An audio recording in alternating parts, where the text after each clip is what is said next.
and author of Solving 9/11 set of books, including his latest, The War on Terror, The Plot to Rule the Middle East.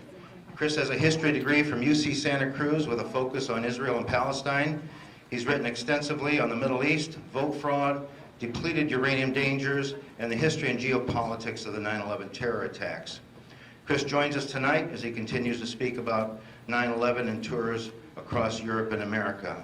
And with that, it is my pleasure to introduce to you Mr. Christopher Berlin.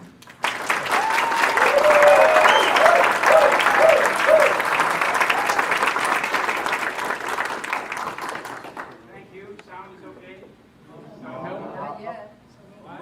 Bump it up. Thanks. Okay? Very good. It's nice to be here. Nice to see all these friendly people that I've met before. Pleasure to be back here. I'm not really on a tour this year. I was invited to speak at a USS Liberty event in Texas yesterday, and then I was invited by San Diego Truth Group, Elise and Ted and my friends to come and speak here. So this presentation is not so much about the details of September 11th. This presentation is about 17 years of deception. 9/11 is going to be the 17th anniversary coming up this week.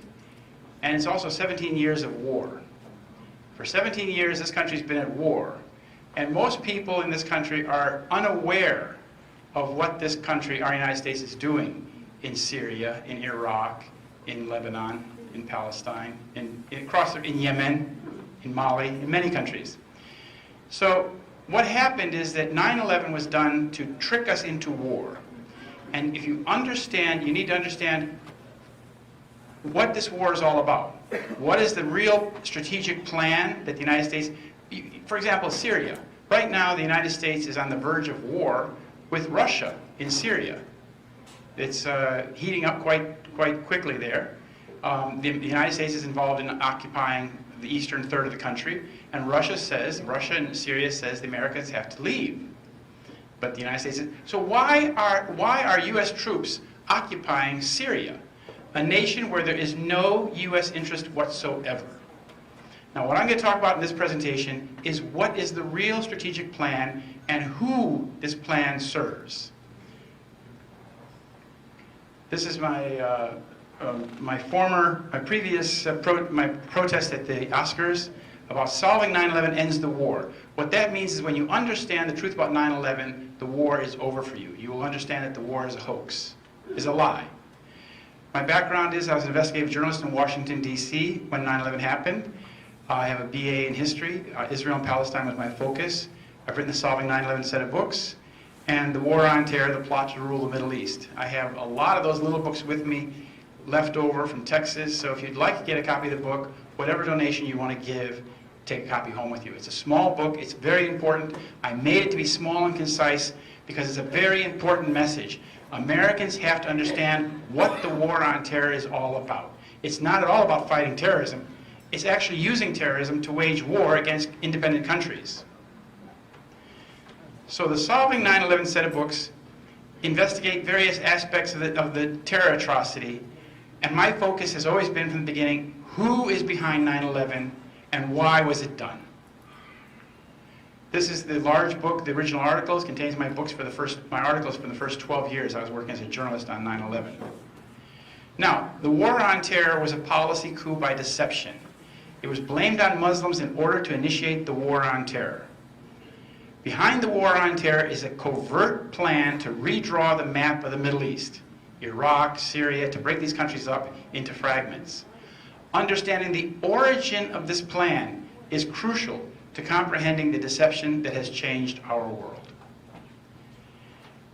Both 9/11 and the war on terror have a common origin. They were both conceived by Israeli military intelligence. That's not Mossad, that's Aman, A-M-A-N. In the 1970s, under the leadership of Menachem Begin. Menachem Begin was the leader of Israel in 1977.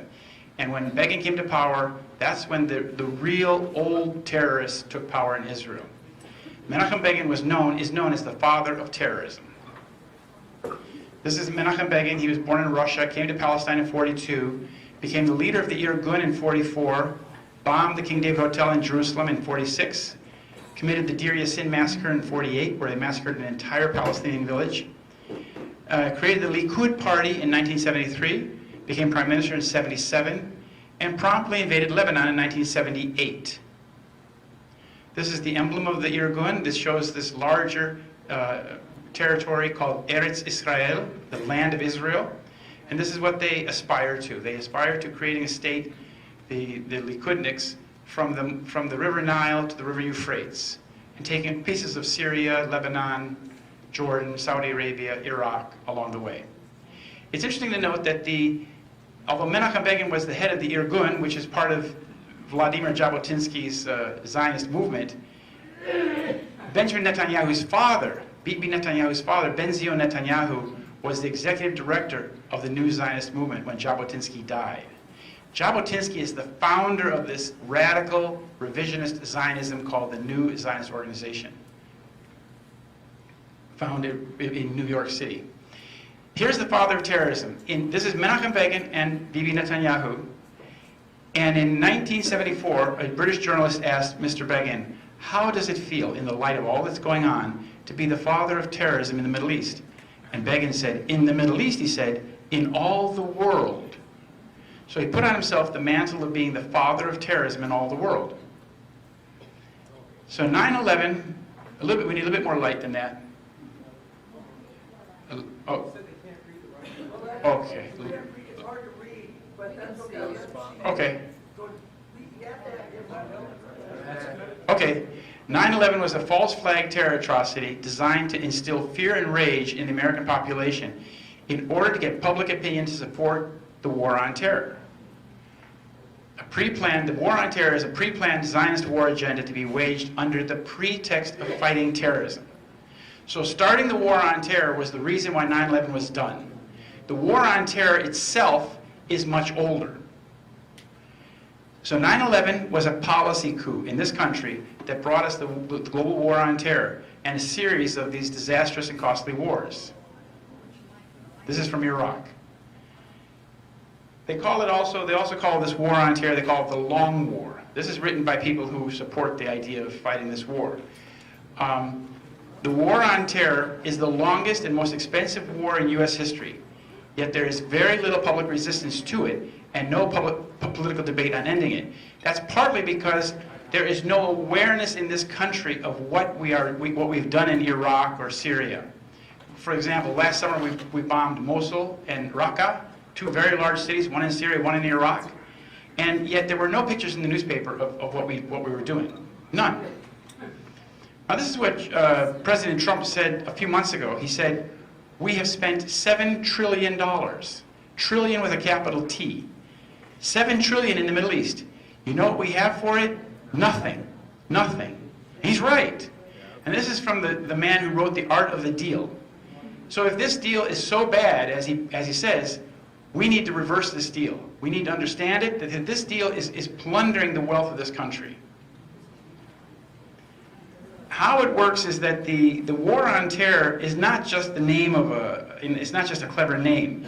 It's a legal term for the authorization to use military force. What this means is that 2 days after 9/11, Congress passed a bill that gave the president the right to declare war in any place, in any country, against anybody who he thought was involved in 9/11 on his own determination. And these are some of the countries that where they have used this authorization to wage war. But of course, have these countries all been involved in 9/11? No, of course not. So it's a fraud. Here, the fraudulent war on terror is based on the official myth of 9/11. This gives you an example of how much money is being spent. We're spending $400 million per victim of terrorism in this country per year. $400 million per year per victim of terrorism. It's a fraud. The war on terror is an Israeli stratagem pushed by Netanyahu since 1979 to trick the United States into waging war against Israel's enemies.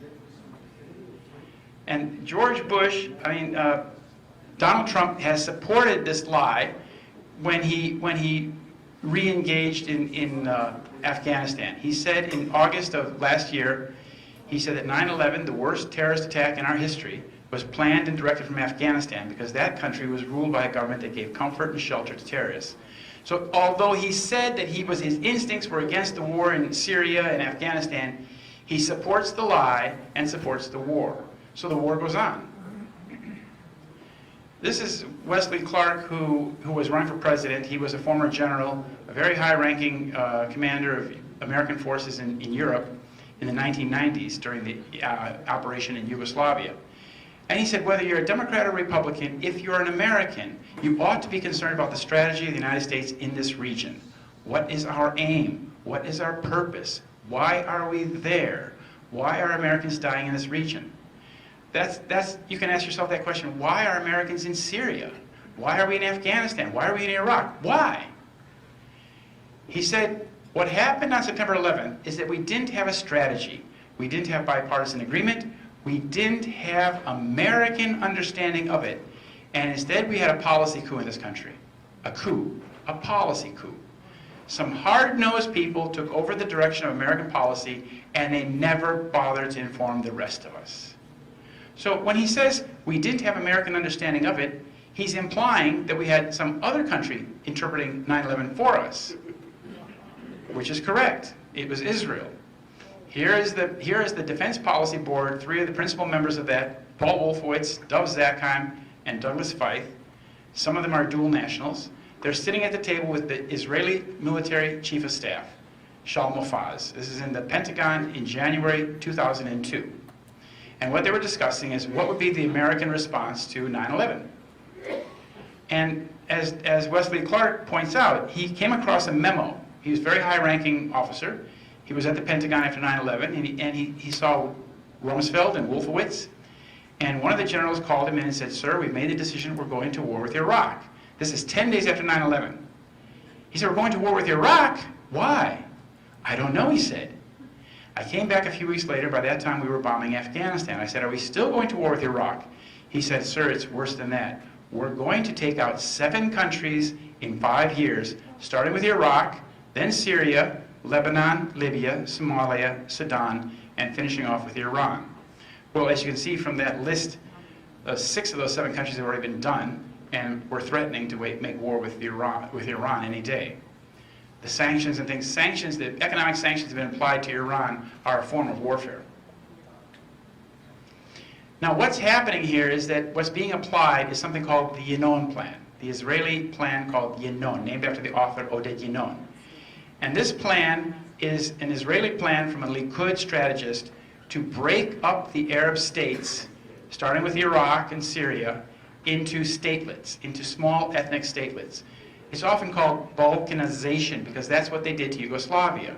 Break it into a section with the Sunnis and the Shiites and the Kurds, and that's what's been done. That's what's been done to Libya. That's what they're doing to Iraq. That's what they're trying to do in Syria. And what happened in Syria is they ran into an obstacle called Russia and Iran, and they've been thwarted. So this plan has been stymied by the presence of Russia, and they are really ticked off about that, which is why there's so much anti-Russian propaganda, because they're pushing for war to finish Syria, but also to have hostility with Russia and Iran.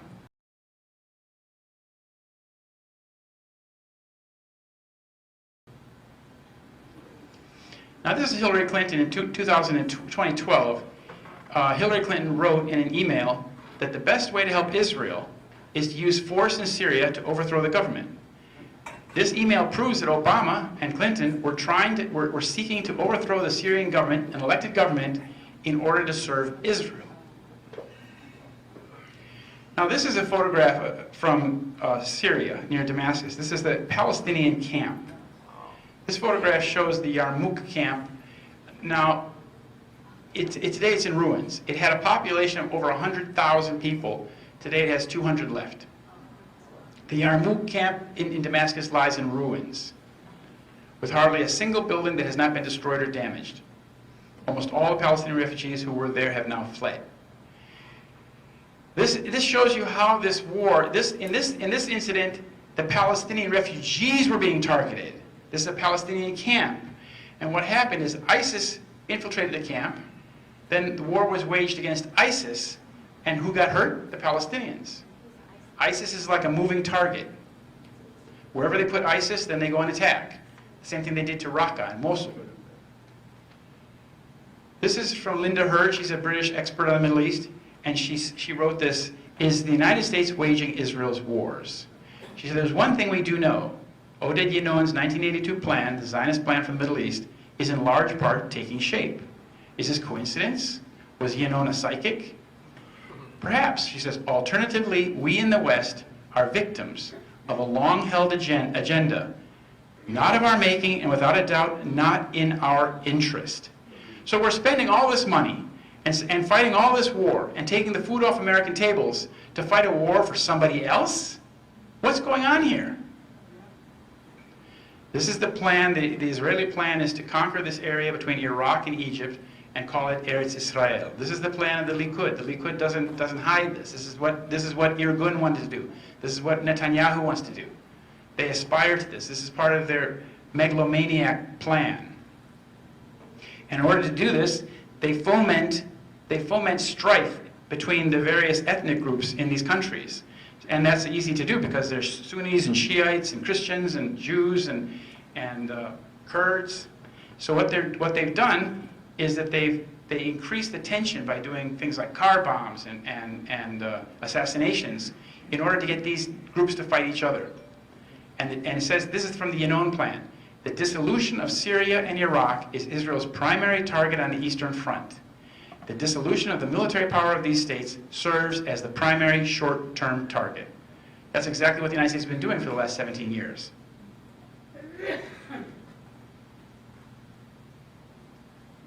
Actually, of course, the war in Iraq has been going on for now 27 years, having begun in 1991.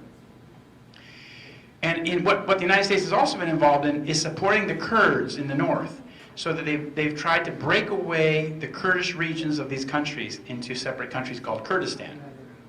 It's important to note that in the northern part of Iraq, the Kurdish area, the major holder of the oil reserves in that area is a Rothschild company called Janel Energy.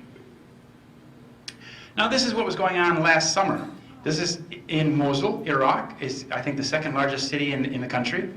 It was pounded. The United States and Kurdish forces pounded this city for months and destroyed. This is the famous Mosque of Al-Nuri, destroyed in the battle. This is Raqqa. At the same time they were pounding Mosul, they were pounding Syria's Raqqa. At least half the city was totally destroyed. Now this is destruction on a biblical level. This is the kind of thing you read about in the Old Testament, where they utterly destroy cities. Why is the United States destroying major cities in Iraq and Syria? What's the point? Why are we doing it? It's our tax dollars at work. They pounded this poor city with so many artillery. They wore out the artillery pieces, the American artillery pieces they were using. They were firing so relentlessly. This is from the northern part of Iraq. It's headed by a family named the Barzani family. That was the leader, Masoud Barzani, with the turban there in the lower left. His father was Mustafa Barzani. In the upper photos, you can see that his father was very close to Mossad. There he is, his father speaking to the head of the Mossad in 1966, I think it was. And here's Mr. Barzani going to Israel meeting Moshe Dayan. This is his son, and this is what his son was trying to do. His son was trying to create an independent Kurdistan in northern Iraq. And when they had these rallies, you can see that the Israeli flag flies right alongside with the Kurdish flag, because this is an Israeli plan to break up Iraq and Syria by giving the Kurds their own state. So here's September 11th happened 17 years ago, and the media has imposed on us, the public, a false story, a narrative, that radical Islamic terrorists were to blame for 9/11. Now, if you accept that logic, if you accept the official story, you will be trapped. You will be trapped in their logic of war. But if you understand that the 9/11 story is a lie, then you will understand that the war on terror is equally a fraud, and you'll be liberated from it. And that's what we have to do, is we have to liberate ourselves. We have to understand the source of this terrorism in order to liberate ourselves from this madness and this war. And we have to liberate the whole country. This has to be a popular movement. What they did is that they, after 9/11, on 9/11, they declared it an act of war. And this is a CIA paper, USA Today. You see here it said they have 86% say attacks are acts of war. So in one day they had done a survey and give you this nice number that most people think is an act of war. Now it's very important when you call it an act of war because it no longer is a crime. This can be investigated and tried. It becomes an act of war. And that gives the president the right to take action and to get justice by waging war, rather than having an investigation. Now this is a quote from Larry Johnson, former deputy of counterterrorism. He's talking about how these Florida guys were not really who they, the hijackers were not really who they said they were at all. He said, we don't have anything in history to compare with this. The only thing that comes close to it is a former Soviet intelligence operation. What he's saying is that the planning and the sophistication of the 9/11 plot was so complex that it was something like the Soviets would have dreamed up. I went to Germany after 9/11 because I realized it would be unsafe to be talking about writing articles about how this is all a lie when our country was going to war based on that lie. And I spoke to this man, the former president of German intelligence, and he told me that the deathly precision and magnitude of planning behind 9/11 would have needed years of planning. He said such an operation would have required the fixed frame of a state intelligence organization. So what state are we talking about? What state intelligence organization is behind 9/11? Well, another one of his friends, Andreas von Bülow, another former German intelligence expert, told me right off the bat, I said, who do you think's behind it? He said, Mossad. And when I wrote that in my newspaper, he was a little bit shocked because he said he had told the exact same thing to every German journalist, but they never wrote it in the papers. They never repeated that. That was not reported. So I'm going to point out some of the key Israeli connections to 9/11.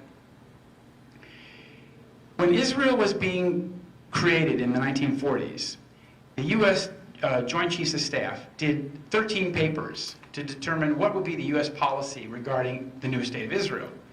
And what they wrote in the 13th paper, they wrote that Zionist strategy, Israeli strategy, will seek to involve the U.S. in a continuously widening and deepening series of operations intended to secure maximum Jewish objectives. And they define what were those Jewish objectives. They say one was the expansion of Eretz Israel, the land of Israel, into Jordan, Lebanon, and Syria. The second is the establishment of Jewish military and economic hegemony over the entire Middle East. That's what's going on. Now, this is to give you just an idea of Israeli or Zionist terrorism prior to the State of Israel. In 1944, Lehi, that's also the Stern Gang, assassinated the British minister Lord Moyne in Egypt. He was in charge of the whole Middle Eastern area for Britain. In 1946, they sent letter bombs to British officials, including the foreign minister. In 1946, they bombed the King David Hotel, Irgun, killing 93 people. In 1947, the Irgun placed bombs at the Colonial Office in London. In 1947, Lehi sent letter bombs to the Truman White House, to President Truman. In 1948, Haganah and Irgun bombed the Semiramis Hotel in Jerusalem. And in 1948, Irgun and Lehi massacred the entire village of Deir Yassin, a Palestinian village near Jerusalem.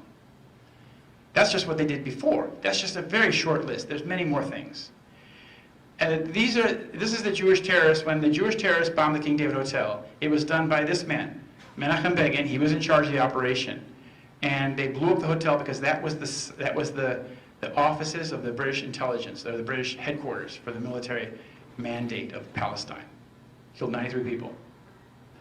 A little bit after that, a few months after that, they bombed the British embassy in Rome. And then this man, his name is Yitzhak Shamir, he was in charge of Lehi, or the Stern Gang. They killed the United Nations mediator to Palestine, who was sent there when the war broke out to try and make peace. His name is Volker Bernadotte. And they killed him. And you can see that this is the New York Times.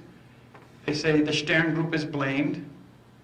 And it was very clear that this was being done by Jewish terrorists, Zionist terrorists. Now in 1948, then Menachem Begin came to New York City at the end of the year.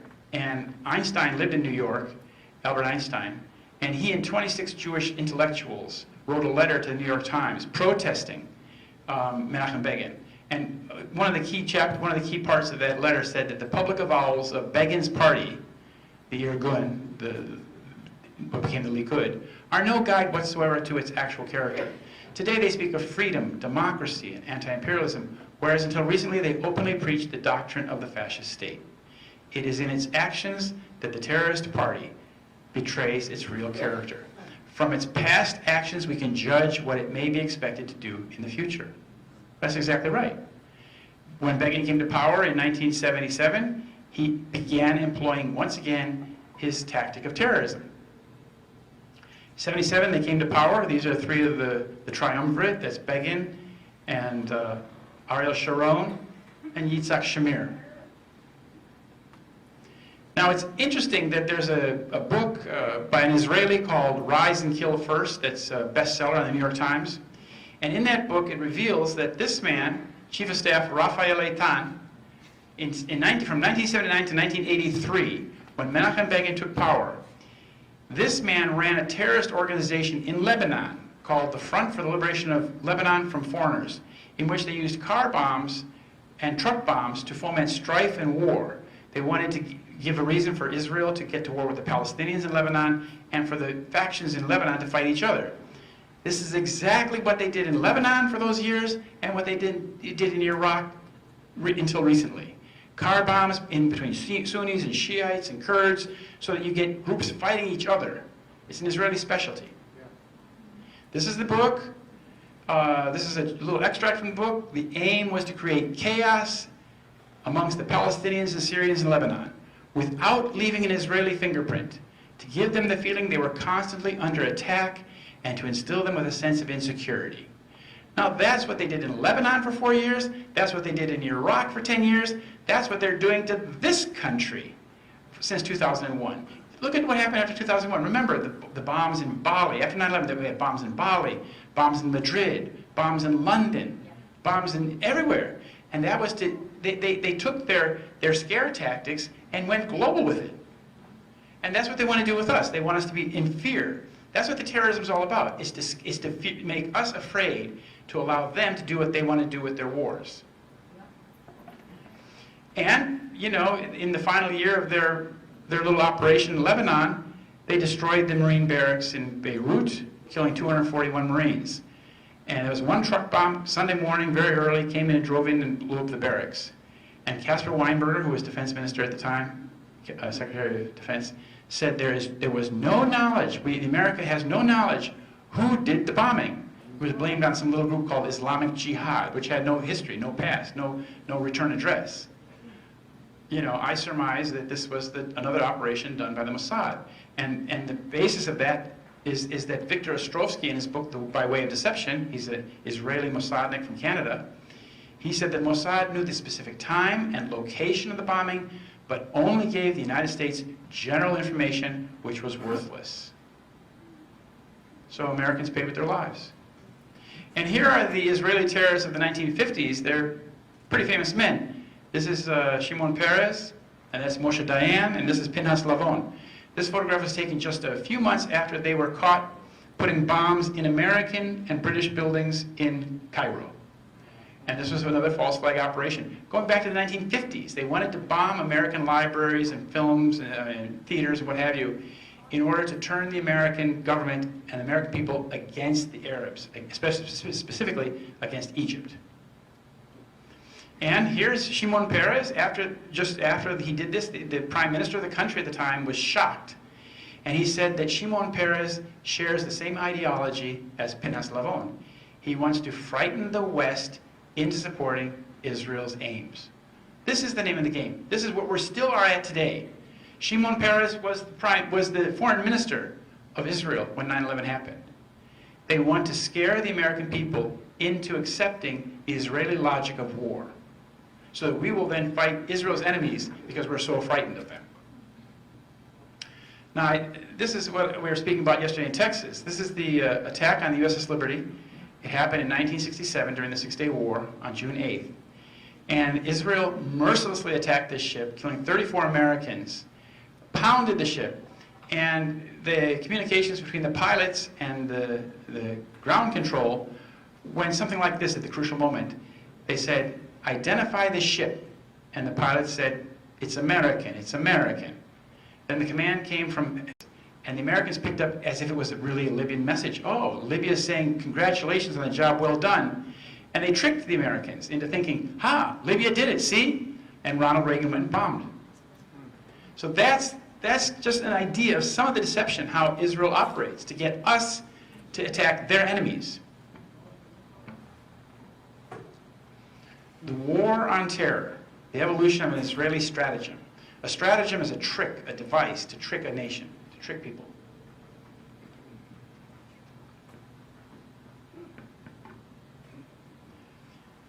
In 1978, the Israeli super agent Arnon Milchan made his first film called Medusa Touch. The climactic scene is a Boeing passenger aircraft flying into the Pan Am building in New York. This is 1978. You see, what I'm trying to show is that the ideation, the planning of 9/11 and the war on terror all began at the same time in the late 1970s when Begin came to power. Here's the planning, the preparation for the film. This is his very first film that he made. This is a very famous film director, producer today. He made JFK and Brazil, Pretty Woman, films like that. Fight Club. Yeah, Fight Club, thank you. And here's the first film that he made, and this is, shows the scene of the plane flying into the building. And to give you an idea of his connections to the highest level of the Israeli military, here he is talking with Ezra Weizmann in 1978, the same year he made the film. This is Arnon Milchan. This is him more recently. He's a very high senior Israeli agent. He's a nuclear smuggler and a money launderer. What his basic function has been is he has been like the banker for Israel, for offshore bank accounts, for them to run their military intelligence operations. So he holds the funds to fund their operations abroad. And he was involved in the nuclear smuggling of triggers for nuclear bombs, 850 of them. His company is called Milco in California. And this man was working for him at the time. Netanyahu was his employee. And of course, when the indictment came out for this nuclear smuggling, the Treasury Department, I think it was, said that I can just tell you one thing he said, that Arnon Milchan is not named in the indictment. So his American employees went to jail, went into exile, but he was not even named in the indictment. And the FBI went to Israel and said, we would like to have those nuclear triggers back, please. The Israelis gave them half of them back. It shows you who's in power there. And here we have, this is a film that his business partner named Rupert Murdoch, a News Corporation, made in year 2000, aired on TV March 2001, in which a Boeing passenger plane is remotely hijacked and flown into the World Trade Center. At the very last minute, the pilots are able to avert a catastrophe. They just narrowly miss hitting the building. This was shown on Fox TV in March 2001. Milchan and Murdoch are business partners. They own TV companies together. So most likely this idea came from Mr. Milchan because it seemed to be his obsession. Here's the father of Israeli intelligence named Isser Harel, and he predicted 9/11 in 1979. He predicted it to this tall fella here, Michael Evans. Here's with Menachem Begin. And Isser Harel predicted that Arab terrorists would attack the tallest buildings in New York City. He made this prediction, of course, 14 years before the first bombing and 22 years before 9/11. How amazingly prescient that the head of Israeli intelligence knew what Arabs would do 20 years down the road. This is what he said. In 1979, he said, Mr. Evans said, do you think terrorism will come to America? And if so, where and why? Harel said, I fear it will come to you in America. America has the power but not the will to fight terrorism. You see where they're thinking in 1979 already? The terrorists have the will but not the power to fight America, but that could all change with time. Arab oil money buys more than tents. As to the where, Harel continued, New York City is the symbol of freedom and capitalism. It's likely they will attack the Empire State Building, your tallest building, and a symbol of your power. So that prediction was made in 1979. So all of this goes back to 78, 79. They're planning the war on terror. They're planning 9/11. That's the ideation, creating the idea. Now what happened is that Netanyahu, this man here, he was working for Boston Consulting Group, a Rothschild company in Boston. In 1979, he went back to Israel, and with his father, he created something called the Netanyahu Institute, and they began promoting the war on terror. Their first conference was in 1979 in Jerusalem, called the International Terrorism Conference on Terrorism, and he then began writing books, well, taking the speeches, for example, and putting them together in book form. Terrorism, How the West Can Win, Fighting Terrorism. And in these books, Netanyahu puts forth his doctrine. The doctrine basically goes like this, that Israel is attacked by Arab terrorists simply because it's a Western state with Western values. Therefore, the real target is the West. Therefore, it's incumbent on the West to come to the Middle East to fight the bad terrorists, because the real target is the West. Well, you know, it worked. It worked. However absurd it sounds, it worked very well. Now, if you're going to have a war on terrorism, you got to have a really good enemy, a very colorful, naughty, nasty enemy, because the average Muslim is not a good enemy. So they had to create something, and they started creating it in the 1980s in Pakistan, and it was the gang of Gulbuddin Hekmatyar. And what happened is that Israeli military intelligence sent the men and the weapons to Pakistan. The Americans, under Charlie Wilson, and the Saudis paid for it all. We paid for it, CIA paid for it, Saudi Arabia paid. The Israelis collected the money, gave the weapons that they had taken from Beirut, from Lebanon, and the Israelis, who have plenty of Arabic-speaking agents, trained these people in terrorism. And one of the first Afghan Arabs was this man here, Osama bin Laden. And this operation began in 1983 when Ehud Barak, this man, was the head of Israeli military intelligence. This is Charlie Wilson, the congressman from Texas, who was behind the whole thing. If you've seen the movie Charlie Wilson's War, or read the book. And this is the man that they were funding, Gulbuddin Hekmatyar, right here. What's interesting about this, most peculiar, is that the CIA and Saudi Arabia were funding the most anti-Western group out there.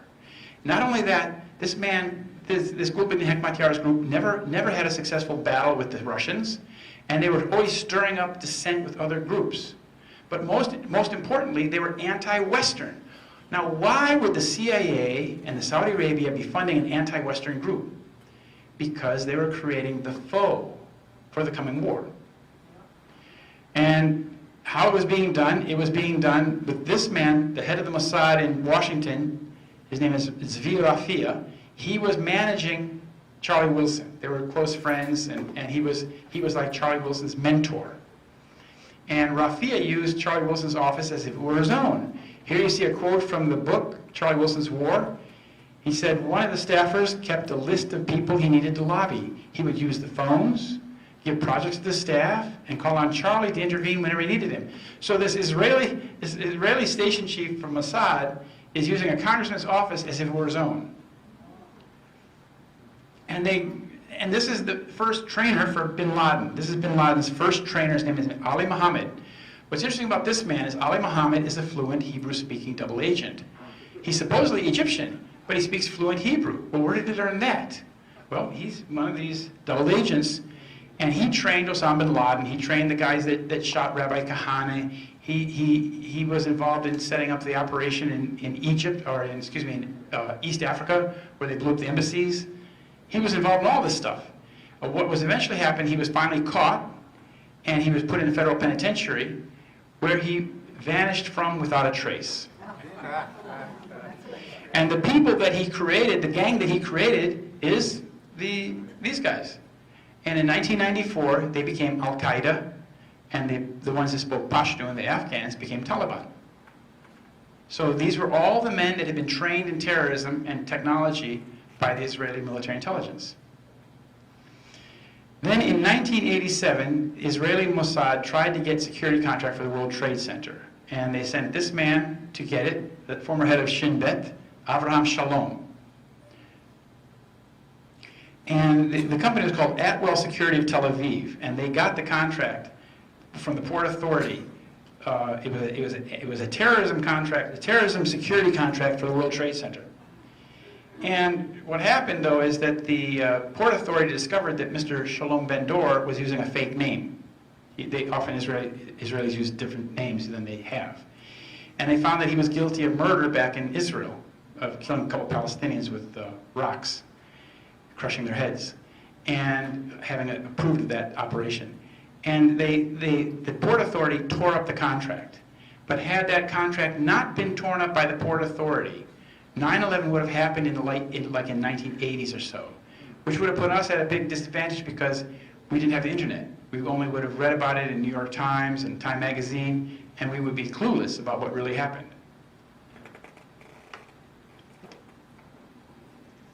The internet has been a big game changer for us. It's allowed us to communicate and to get information that we would not otherwise have gotten. Now, when Shalom Ben-Dor and Zvi Malkin, I have to explain who these guys are. They're high Mossad agents. They're very high Mossad agents. They're the guys that worked under Issa Harel. Remember the guy that made the prediction in '79? These were his lieutenants. These are the men who went to Argentina and kidnapped Eichmann.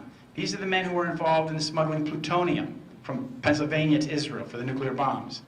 So these are very high-level men. They came to America in the early 1980s, and Zvi Malkin, that guy, and Shalom Ben-Dor. And the company that they headed, Atwell Security, had been created by Shaul Eisenberg, who was Mr. Big, Israel's Mr. Big in China. That's another story, but you have to remember that name, Shaul Eisenberg. He was the biggest, like a James Bond mega criminal. So what happened when their contract was torn up by the Port Authority, they didn't leave, they didn't go back to Israel, they didn't call it quits. What they did is they went to work for some American Jews who had already inside track. These two men, Jules Kroll on the top and Maurice Greenberg. Maurice Greenberg is the guy that used to run AIG, which is the company that got the big bailout in 2008, 2009. He had the insurance company that had insured the banks. So this man, Kroll Associates, Kroll, had a company that in 1993 got the security contract for the World Trade Center after the first bombing. There was a bombing in the basement. Then his company had the security contract, and the Israeli guy was working for him. So the Israeli was using the American Jew as a Trojan horse to get into the operation that they wanted to get into. This man is also a key player in the 9/11 saga. He was involved, he was the special advisor to Bill Clinton. His name is Rahm Emanuel. He's the mayor of Chicago. This is the guy that ran the Clinton White House. For example, NAFTA. When Bill Clinton was elected in 1992, this guy got NAFTA through Congress in 1993, single-handedly. He's very nasty. He gives threats. He threatens people. He uses all kinds of ways to get people to do what he wants. He was also the first person appointed by Barack Obama, chief of staff. So you see, when Clinton was the president, a lot of the people were being put in position for the 9/11 saga to go into action. And therefore, he was the Mossad man in the White House. He was the Israeli agent in the White House. He served in the Israeli army, and his father was a member of that Lehi gang, the Stern gang, that killed all those people. In 1993, they had the first bombing of the World Trade Center, and this was an event that wasn't meant to bring down the World Trade Center.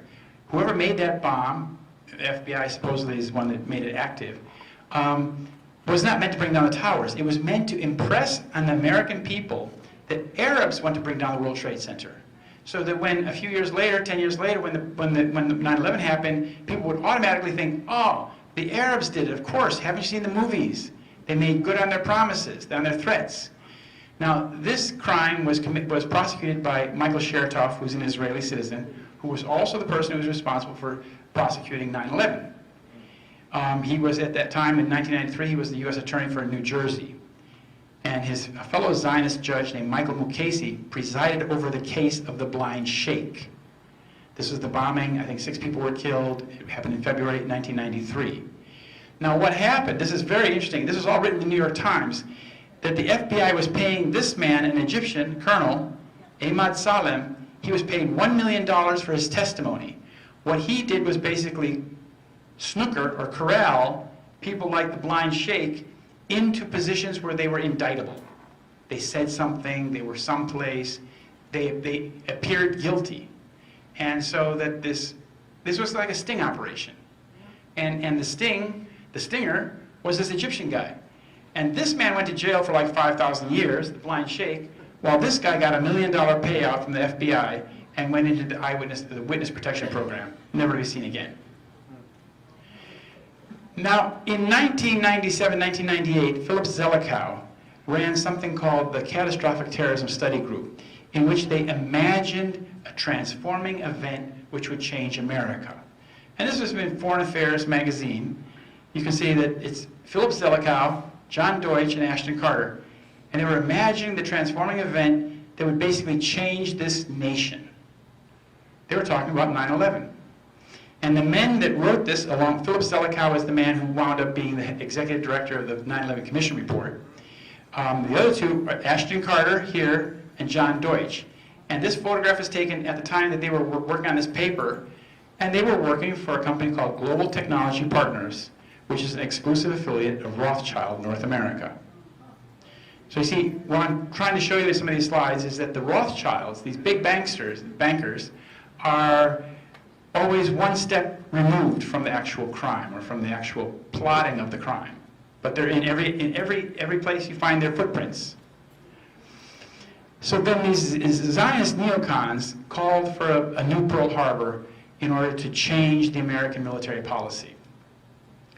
This was a document written by the PNAC, the Project for a New American Century, which is headed by the family here, the Kagan family. And they wanted to change the American military policy so that America would become the global police force, that America would dominate the entire planet. And they said the process of transformation, even if it brings revolutionary change, is likely to be a long one, absent some catastrophic and catalyzing event like a new Pearl Harbor. Then we had, and when 9/11 happened, we had the security of the World Trade Center towers and the security of the airports was both in the hands of the Mossad. Here you had the company, these are the principal players of the airplane company, this passenger screening company called Huntley USA. It was owned by an Israeli company called ICTS. And here are the chairmen of ICTS. Here are the executives of ICTS. The man in the middle is Yair Shamir. He's Yitzhak Shamir's son.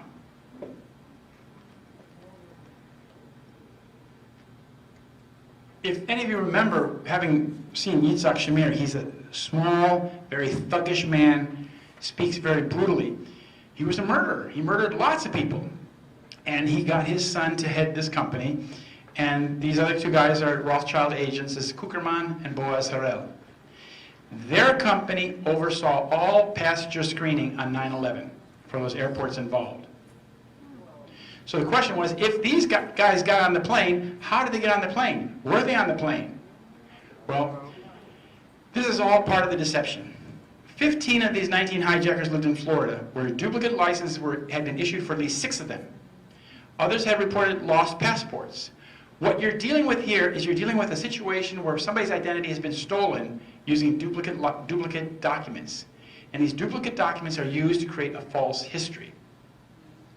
Then we knew after 9/11, this is from September 23rd, BBC reported that at least 7 of the hijackers were still alive. So if 7 of them were still alive and the others were having duplicate licenses, who was on the plane? Were there hijackers?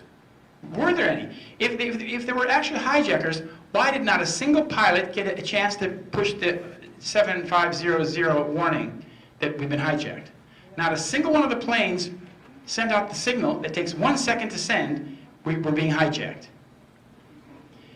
And what happened here is that the FBI director said, this is in 2001, he said, what we are currently doing is determining when these individuals came to the United States, these were their real names or they changed their names for use for false identification in the United States. Because in Florida, they realized that this was all a big game, false identities, somebody playing the name, playing the role of this guy. And then in September 2002, Mueller said, this is the guy that's leading the Russian investigation. He was head of the FBI at the time, a brand new guy in the job. He said that, he told CNN that there is no legal proof to prove the identities of the suicidal hijackers. So we have no idea who, if anybody, hijacked those planes. And this is from the Mossad book. This is The Little Drummer Girl. I recommend reading this book to people who like to read spy books, because this book explains how Israel does this. John Le Carre wrote this book in 1982 with help from Israeli military intelligence leaders. And in the book, the Mossad guy tells this woman, who's the actress who's helping them along with this plot. He says, terror is theater. Theater's a con trick. Do you know what that means, con trick? You've been deceived. That's what it's all a big deception. And that's what the whole thing's a deception. This nation has been deceived for the last 17 years. And what I try to tell people is that a nation that is deceived into war is a nation that is enslaved.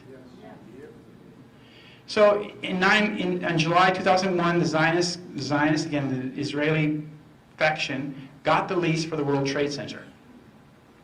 How it worked is that this man, Ronald Lauder, son of Estee Lauder, he was in charge of the privatization scheme for the state of New York, for Governor Pataki.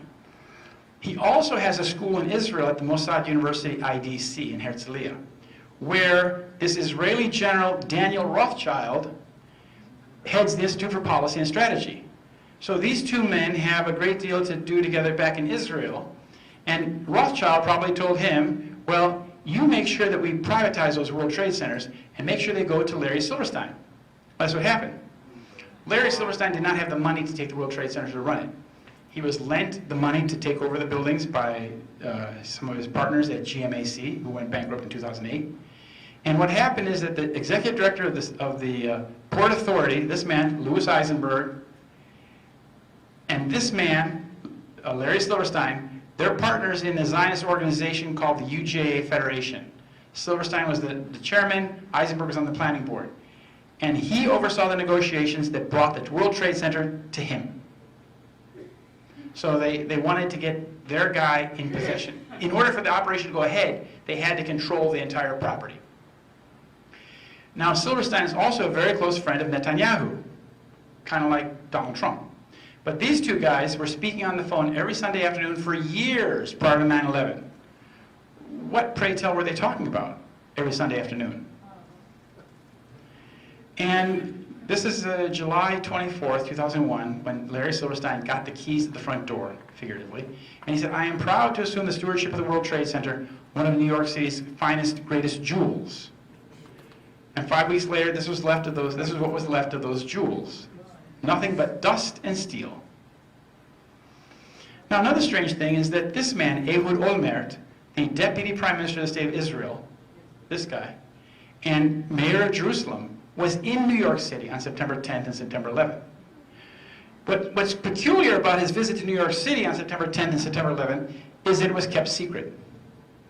Usually, if an Israeli politician of that stature comes to New York, it's front page news. But in this case, it was kept secret. That's Giuliani. So the question is, why was he in New York City on September 10th and 11th, and why was it kept secret? Here he is. He just got out of jail. He's been in jail for a couple of years now in Israel. And he came back to New York City about 2 weeks later, having been, I guess, coached back in Israel. And he came back and he acted the role of the big brother, because New York City and Jerusalem are, after all, sister cities. And here he's with John McCain.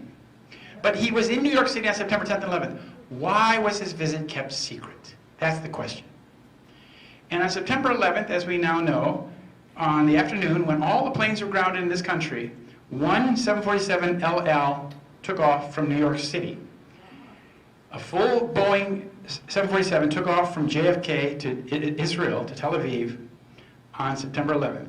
The flight departed at 4:11 p.m. with U.S. military officials on the scene and personally involved to clear the flight for takeoff. Who was on the plane? These were the rats getting off the. They were getting away. The culprits were getting away. Now this is a question about, you may have heard about the put options. There were a lot of people who bet that the airline stocks would tank on September 11th. They knew something in advance.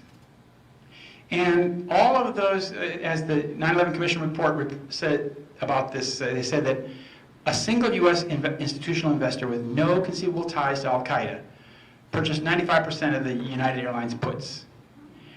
But the guy that used to head that company that put all those options was this man here. His name is Buzzy Krongord. Krongord is a fake Scandinavian name. He's a Jewish guy from Poland. But they changed the name. But the thing is, he was executive director of the CIA.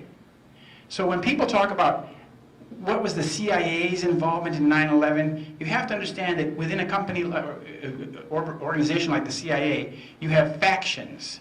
You have compartmentalized factions. You have groups that are involved in something in that room, and there's a group involved in something in that room, and they know nothing about what each other is doing. But Buzzy Krongord, the executive director, knows what everybody's doing on a day-to-day basis. And his company, he used to be the head of that bank, Alex Brown Bank, investment bank in Baltimore, that placed all those options. You see? Now, here's Alvin Krongord, that's his name, Buzzy Krongord. And here you see, here he is in the middle, and here's his wife, his Shiksa wife from Iowa. And she is connected directly to Rothschild Asset Management.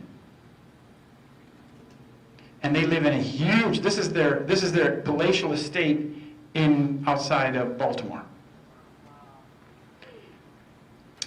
Then there's the issue of the thousands of Israelis who were expected to be at the World Trade Center that day. This is from the Jerusalem Post, September 12th, and the Foreign Ministry had received the names of 4,000 people, Israelis, who they expected to be at work at the World Trade Center or in the area of the World Trade Center or the Pentagon on 9/11. And these families had called up to the Foreign Ministry asking about their loved ones.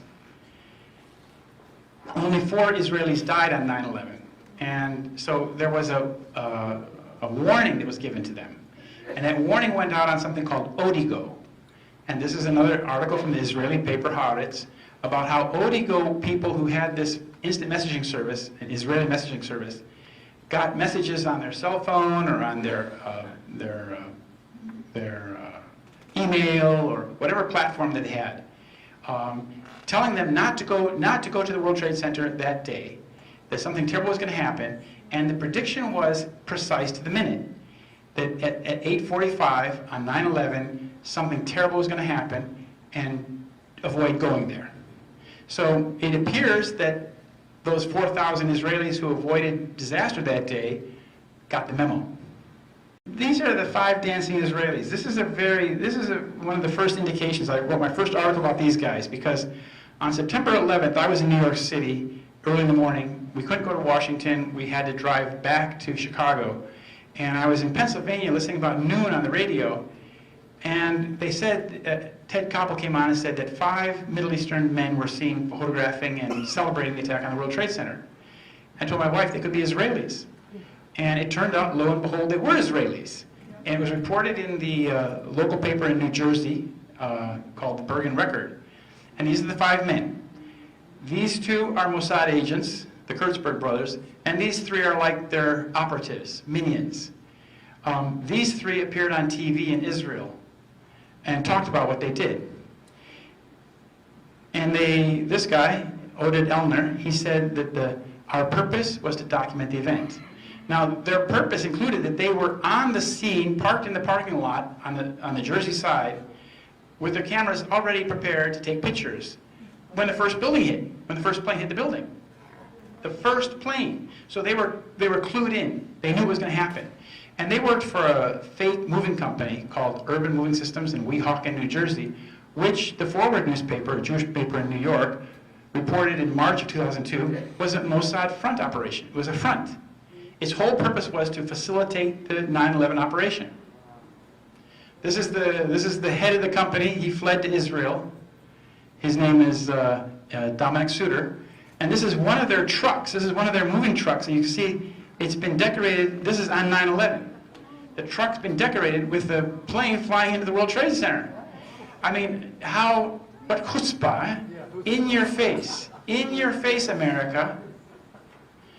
And then on 9/11, after this is going on, before the towers have fallen down, before the dust has settled, this guy who trained Osama bin Laden, this guy, again, this is Ehud Barak, he's the guy that trained Osama bin Laden, he's speaking on BBC. He just happened to be in London and happened to be in the studio of the BBC, ready to give the interpretation. Remember how General Clark said we did not have American understanding of it? No, we got Israeli interpretation of it. Interpretation. And what Ehud Barak said, it's time to launch an operational, concrete war against terror. And that's what we did. But he began this little clip, this little paragraph. He said that the world will never be the same from today on. That's the part that really bugs me. That our world has been radically distorted and changed for the worse, and it's all based on deception. It really causes me a great deal of sadness to come to my country today and see what's become of this country.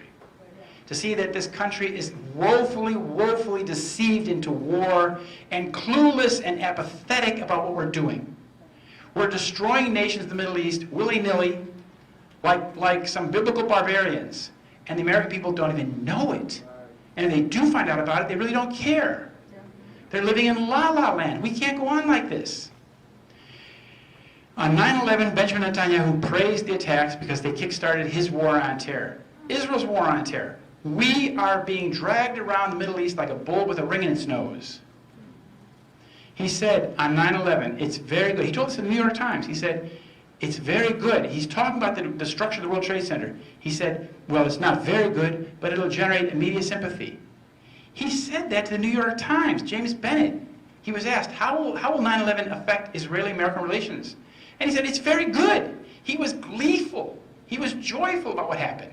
On that day, if you remember, it was estimated that 30,000 Americans were dead in the rubble. That's what they thought that for the first week. Now, what's the connection between Ehud Barak and Netanyahu? Well, they're comrades from the Sayeret Matkal.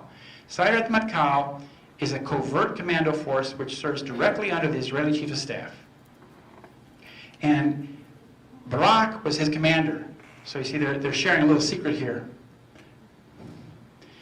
And the day after 9/11, Netanyahu said, we must build a coalition against terror today. It's time to take on the militant Islamic regimes with a great deal of strength. We should crush the terrorist infrastructure that threatens the entire free world. Now, if you look at the coalition in Iraq, in Syria, this war on terror, you will never see the Israeli flag. You will see, for example, in Operation Inherent Resolve, the attacks in what we were doing in Raqqa and Mosul, the flags of 67 nations, but not the Israeli flag. Where are the Israelis?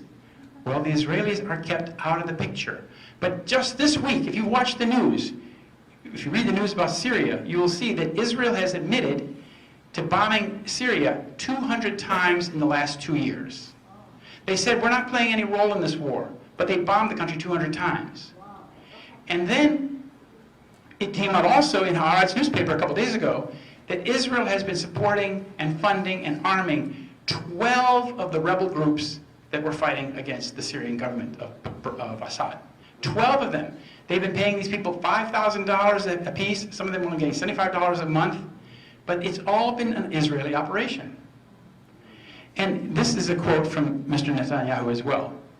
Once we squeeze all we can out of the United States, it can dry up and blow away. Nice guy. These are our friends?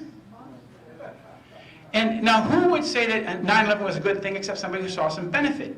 And he admitted in Hebrew, in plain Hebrew, in the year 2008, he said to an Israeli audience, we, Israelis, are benefiting from one thing, and that is the attack on the Twin Towers and Pentagon and the American struggle in Iraq. Israel is benefiting from the American struggle in Iraq. We're not benefiting from it. Now, this is the man who was in charge of the investigation, or the non-investigation. Because you have to understand that 9/11 was not investigated as a crime. It became an act of war, therefore there was no investigation. But this was the man, Assistant Attorney General Michael Chertoff, who should have investigated 9/11, who should have preserved the evidence, but he didn't. He's actually an Israeli national, and his mother was a Mossad agent. So an Israeli citizen was in charge of the non-investigation of 9/11 that should have happened. This is all under John Ashcroft. So you see, John Ashcroft was number 1, Attorney General. This is number 2. And as we now know, we've known since the beginning, that for day-to-day decisions, Chertoff had the last word. And then George Bush made him the head of Homeland Security. It's important to note that in his positions, Chertoff's positions in both places, Homeland Security and Department of Justice, he was in charge of the evidence of 9/11. He made sure that nobody could see it, that it was destroyed, etc., etc. Now, the destruction of evidence from a crime like 9/11 is a crime in and of itself. So if you want to investigate, if you want to find out who's really behind 9/11, you need to prosecute people who committed actual crimes. And he committed the crime of destruction of evidence. He should have investigated the crime. The FBI serves beneath him. Then they managed the destruction of evidence. Zionists oversaw the 2 junkyards where the steel was destroyed were Zionist-owned junkyards. So there was all this steel that had to be destroyed because the steel had evidence that would indicate that the buildings were blown up. And then Zionists presided over the 9/11 lawsuits and litigation. This is the Judge Hellerstein. He handled the 9/11 tort litigation. And what the problem with this tort litigation was, thank you, is that his son is a lawyer in Israel, Joseph, and his son's law firm represented the key defendant in the tort litigation that his father was presiding over in New York. That's that ICTS company I told you about that oversaw passenger screening. They were the key defendant in the tort litigation. That's when there were 96 families left who wanted to know how these guys got on the plane, who's responsible. And that litigation was overseen by this man, but his son was working for the key defendant. We tried to make that case, I tried very hard to make that known to people in New York City, but nobody really cared. A few years later, a lawyer from Temecula, who was the lawyer for Ellen Mariani, one of the widows, he tried to get that information that I had discovered put into the record. And he was scolded. He was scolded by the court, and they said that this is anti-Semitic by the Supreme Court. It's anti-Semitic to try to put this information into the record. This is how it worked. That's his son. That's the judge for the 9/11 tort litigation. That's his son in Israel. His son represented Kuckerman, that man I showed you before. Kuckerman is CEO of Rothschild Group, and these guys, their company owned ICTS, which is a Rothschild-funded Mossad company. So you see, again, everywhere you look, Israeli intelligence, Mossad, and Rothschilds. Now these are the people that oversaw the distribution of the compensation fund. The first compensation fund, which 2,900 families accepted, was overseen by Ken Feinberg, a very high-level Zionist. His wife is on the board of governors of the Jewish Agency. She works with him on this operation. So they paid off the first 2,900 families. There were roughly 100 families left, 96 families left, who wanted their day in court to understand who was responsible for the loss of their loved one. And Sheila Birnbaum, this woman down here, she waged a war of attrition against those families. So that twice the number of people in this room, one by one they settled these families out of court until there was no one left standing. So 9/11 is the crime of the century, the worst terrorist crime in U.S. history, and it has not had one day in court yet for a single one. And those families have all been bought off. They signed the line, no further litigation, nobody has standing anymore, but there still are people that have standing, actually. There are people that were exposed to the dust, for example. They could make claims. There's other ways you could probably skin this operation. Now, the Zionists also control the myth and the legacy. Here we're talking about this operation, this memorial at Ground Zero. It was designed by Israelis, built by Israelis. Yeah. Here we have Philip Zelikow. He's the man who oversaw the 9/11 Commission report. This is the man I told you about that had the Catastrophic Study Terrorism Group, who wrote in 1998 that catastrophic terrorism will soon come to America. He was then put in charge of writing the 9/11 Commission. And he came to the commission with the outline already written. And it was, he had framed the entire document before any of the people even began meeting. So it was, his specialty is creating a myth. And that's what they did. They created this myth that they could give to the American people.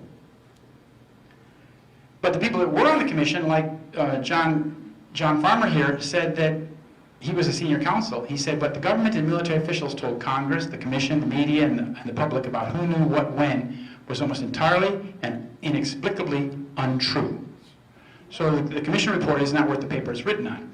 These are the two chairmen, co-chairmen, and Thomas Keane, the one in the foreground, said, to this day we don't know why NORAD told us what they told us. It was just so far from the truth. NORAD is, of course, the North American air defense system with Canada that failed completely on 9/11 to intercept any of the planes. Well, it's another story. It was a computer crime. They were diverted and things like that. Now, I told you that the 9/11 memorial was built by the Israelis. It was designed and built by this man here, who is Michael Arad, the son of the Israeli ambassador Moshe Arad. So they even control the creation of the legacy. When school buses, when you go to New York City, the school buses park around the block at this place. And young kids are taken here and shown, this is what the Muslims did to us. This is, you know, this is, and so that they're creating this legacy of hatred against Middle Eastern people, Muslims. And it's all being done to further the Israeli agenda. And the media, which is very much Zionist controlled as well, has for 17 years now pushed this false narrative about 9/11 and the war on terror. They've only been able to do that by suppressing the facts about what really happened. Because if they were to present the facts, their story would fall apart. Here we have the New York Times, 3 years after 9/11, the lead editorial. And this is a very telling comment. They say, in the very beginning, they say, in the 3 years since 9/11, we've begun to understand that it's possible to know what happened without knowing what happened.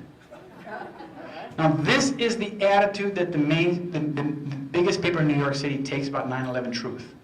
The media should have done its own investigation. I'm just one person. I discovered a lot.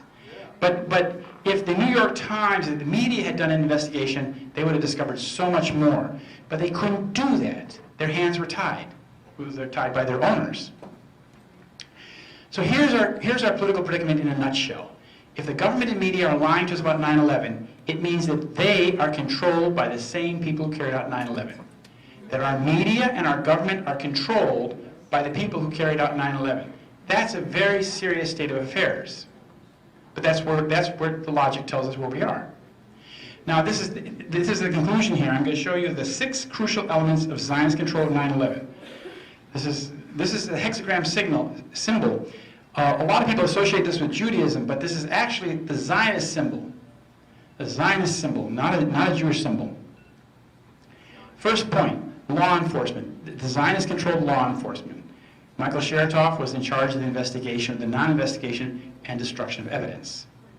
Point 2, the mass media, interpretation of the crime. We know Philip Zelikow wrote the commission report. The media interpreted it falsely. Here's what he wrote, catastrophic terrorism in elements of a national policy in 1998, and he went on to write this report. Third point, litigation. They control the court, legal discovery in the court. As I said, Alvin K. Hellerstein and his conflict of interest. Fourthly, they controlled security. They controlled security at the World Trade Center. They controlled security at the airports. These are the 3 guys, Shamir and Skukerman and Harel. They owned the company that screened the passengers at Boston Airport and Dulles Airport, what have you. It's an Israeli Mossad company. And as I showed you before, that the people that controlled security at the World Trade Center were Kroll Associates, where that Avraham Shalom Ben-Dor was working. Fifth point is that they controlled the government.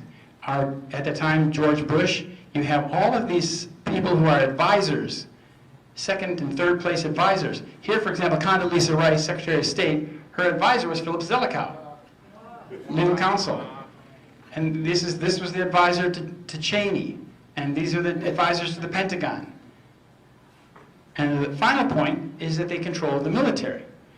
They controlled the military in several ways. One of the most important ways is that they had control of the computers through PTEC. They had control of all the government computers, airline computers, what have you. But they also controlled the Defense Policy Board. So they controlled the military response to the crime. They called it an act of war. Then they wrote this agenda that we will overthrow 7 countries in 5 years. The rest is history.